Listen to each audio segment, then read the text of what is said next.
Hey guys, I'm a little upset today. Recently, some very important things were taken from me. Sorry, I'm getting a little emotional. All of my Instagram photos of me flexing my biceps were stolen. My babies.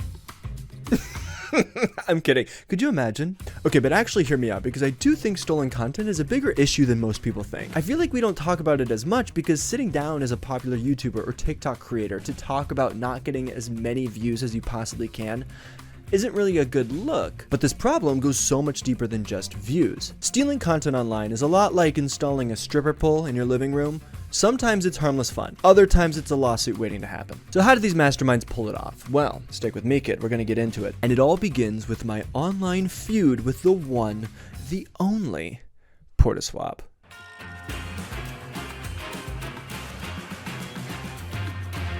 Portaswap is an Instagram profile that creates Pinterest-esque collages of hot guys. Honestly, it's a great little celebrity thirst account with a fun gym class flair. They're pretty good about giving credit to the artists that they take their photos from, but not always. A while back, they used a photo of mine without credit. I said, "Hi, please give me credit." They deleted the photo. Okay, great.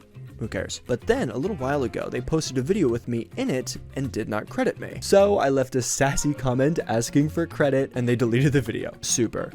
Then, shortly after, they posted this photo, an edit of a photo shoot that I did with another model where I am edited out. What's unique is that this time, I am credited. So clearly they're aware. But here's the gag. I wasn't even mad the photo was posted. Not only does it fall under fair use because it's been transformed, but it's also really f***ing funny. If you zoom in, you'll notice they have removed the idiot that won't shut up, thus improving the photo.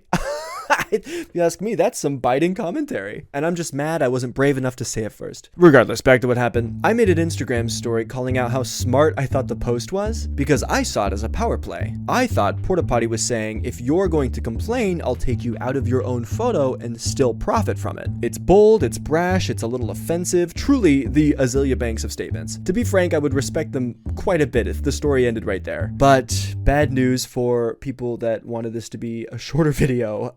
It doesn't. Unfortunately, after I posted my story, I got a message from them saying, "I'm sorry if you were offended." They deleted the photo, and that's where we ended it. So, why do I care? Well, regarding this profile specifically, I don't. I'm more concerned with the idea that this artist seems to have no idea what they're doing when it comes to fair use and artist's consent. I don't understand why they posted their third photo if they weren't trying to get my attention. And if I had a problem with them using my image in the past, why go out of their way to use one of my photos, but not me, and then back off the moment I say anything? But I digress, this is only the beginning, and as I've said before, relax, I'm about to go deeper.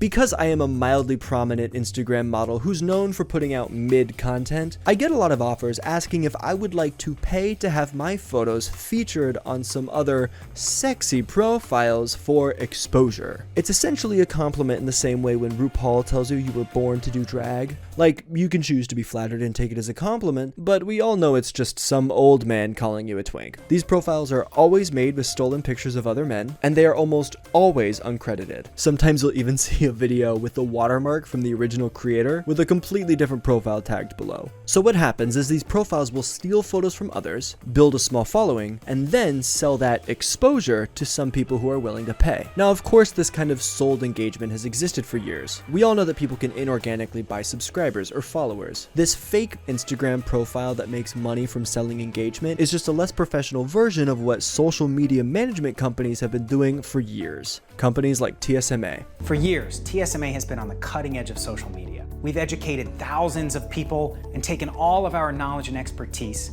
and use that as the foundation of our management packages so that we can channel all of that into your presence. TSMA's entire business model is centered around selling the aesthetic of algorithmic success, while in the meantime doing virtually nothing to support the actual content that the creators are making. Their claim is that their management team can supercharge your content to be seen by thousands of people, thus catching the eye of the algorithm and thrusting you onto any For You page that's out there. But it's actually not that easy. How I think they're able to do this, since they can't get you featured on any organic For You page, they go around initiating notifications on as many profiles as they can. This means picking a hashtag and commenting on every photo and video, following and unfollowing so it looks like a famous person followed you, or just by sending people DMs asking them to check out your super cool page. What this is supposed to do is lead to an organic introduction, but what it really does is just get a follow back from someone who is mostly flattered that you interacted with them in the first place. So what happens is that your profile gains a ton of new followers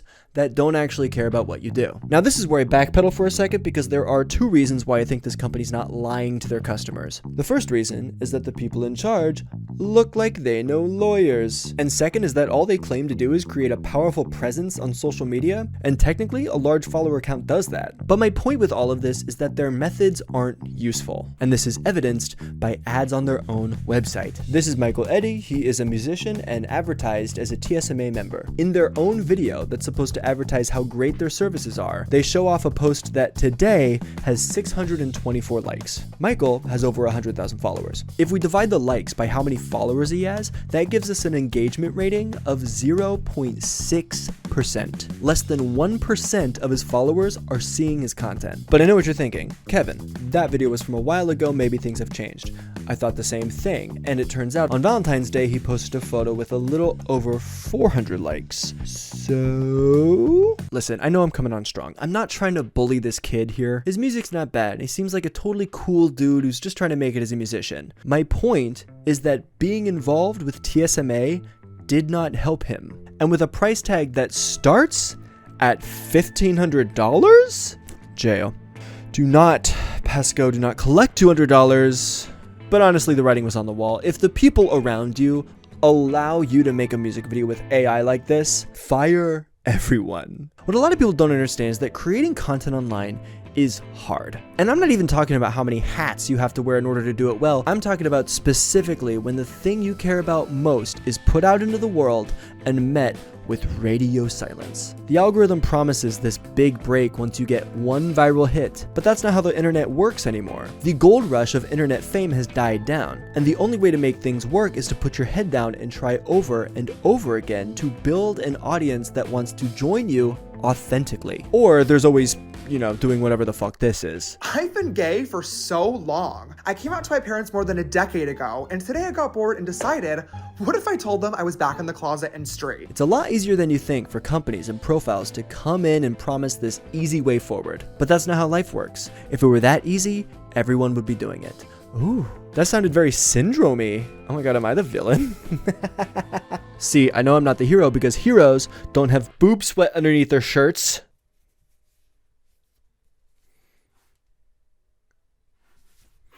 Whatever.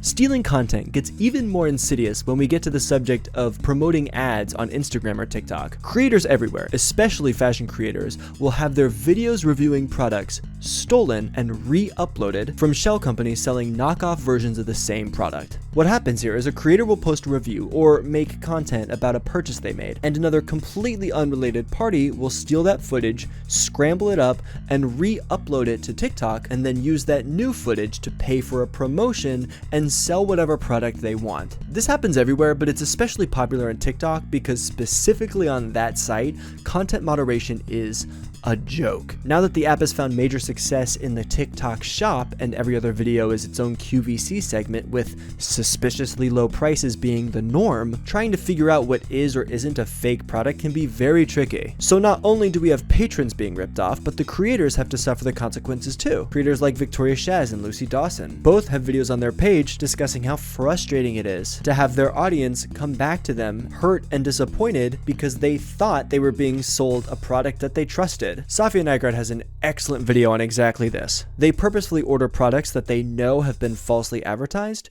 just to see what's going to come in the mail. It's a very good video, and if you're more curious about this stuff and want to learn how to better protect yourself from this kind of trickery, I highly recommend it. And although Safia's video focuses on smaller creators, nobody is safe from this nonsense. Like this terribly made AI Selena Gomez video. Hey everyone, it's Selena Gomez here. Due to a packaging error, we can't sell 3,000 Le Creuset cookware sets, so I'm giving them away to my loyal fans for free.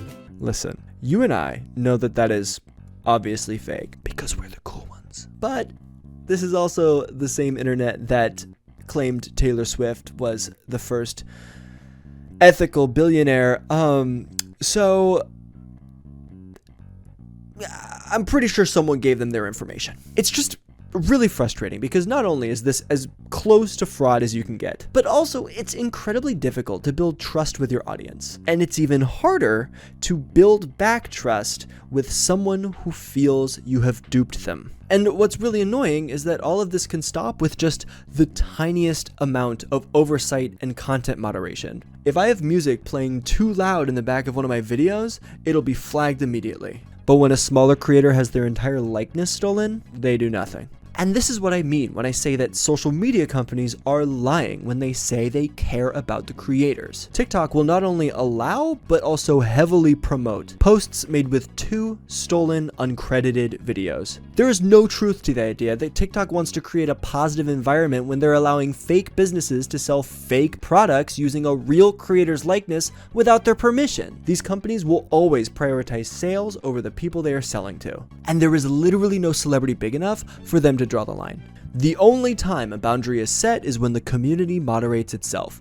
Terrible. A little bit ago, some video was going around on Twitter where a creator was bragging about his ethical clipping. In the life of a $20,000 a month TikTok clipper, the first thing I do is go and search for popular YouTubers to screen record. Then I open up CapCut and start a new project. Then you want to export your video, go over to your TikTok page and upload it. One of my videos last month made me $1,200 from one video.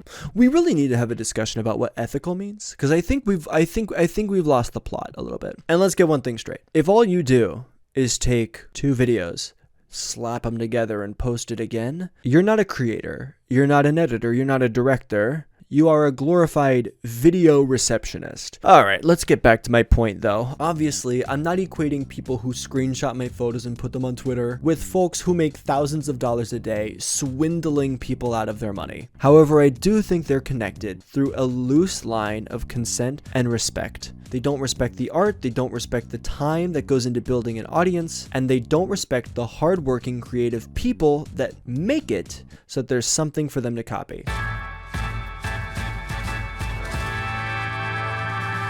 I feel like you guys should know me by now. I'm not gonna let this go by without trying to have a little bit of fun. And the good thing is that the people running these scams are incredibly desperate. And trust me, I know desperate. Don't tell anyone this, but I once made an entire YouTube video about stealing content just to make an Instagram profile feel bad. But my point is that I wanted to see if I can get any more information out of these profiles. And good God, I got information. Going back to the Instagram profiles that were trying to sell engagement, within just 1 hour I was able to haggle them down to half the price because I'm a smart shopper. I got their personal email as well as their personal home address so I could, quote, mail them cash because PayPal has too many fees. Then it goes to them because honestly, they were coming on a little strong. I'm really glad I got these screenshots because of course, the profile was deleted, which I think is a great sign that they were super innocent and nothing went wrong.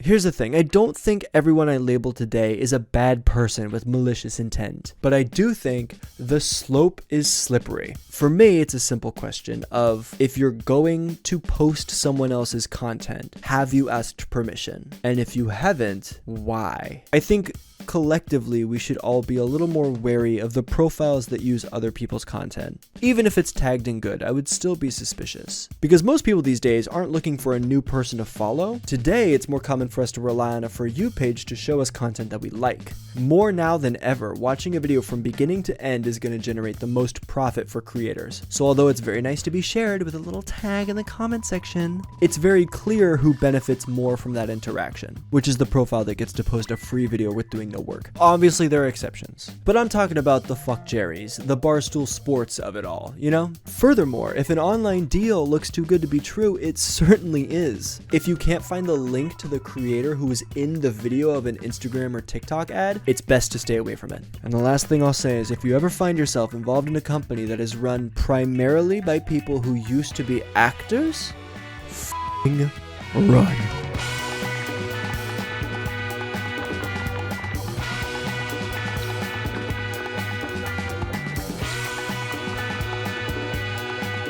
All the way pictures of me flexing my... Oh my god, is that a tear? Look at that. actress. I don't know what to do. I don't know what to do now. I was doing a bit and now it feels real. What do I do?